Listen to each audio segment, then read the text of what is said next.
COVID-19 has shown the limits of the test methods used so far. They are neither applicable at airports and railway stations, nor can they be evaluated quickly. Moreover, they require a lot of resources, personnel, and specialized clinics. For Sandrine Gerber at EPFL, Igor Stefanini and Francesco Bertoni and their research teams, it was therefore clear that a faster and less resource-intensive testing method would represent a breakthrough in controlling the spread of COVID-19. In their project, the researchers worked on a device that could overcome the limitations of the test methods used to date. So we developed a portable microfluidic device which screens for SARS-CoV-2 virus from saliva sample. It's using only very few resources. You do not need specialized personnel to run it, and then it can be deployed in, for example, developing countries where you cannot have access to scientific environment.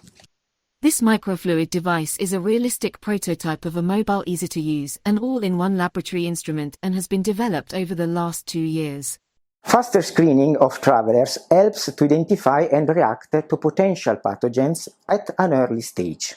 This means that the spread of disease can be contained much more quickly than with time-consuming PCR tests.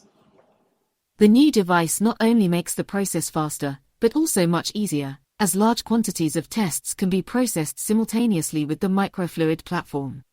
With the biosensor, we can detect the presence of the coronavirus RNA directly inside a saliva sample, and this can be done in a reliable and sensitive way. And this is easy to do because we put some probe fixed inside the device, and this probe recognizes the RNA of the coronavirus.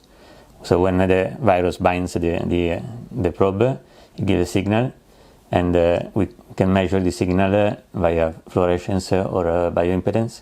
So if there is the virus, we get the signal and we can measure it. The advantages that the newly developed device brings also convinced the Swiss Federal Office of Public Health, which has supported the project with more than 1 million Swiss francs. So up to now, we developed this device directly for SARS-CoV-2 virus, but as you can just change the probe and then you have access to other type of pathogen.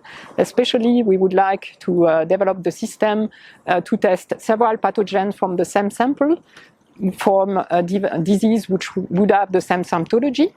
And then we envision the implementation of this device in areas where you would have a lot of traffic, such as airport, train station, and ports.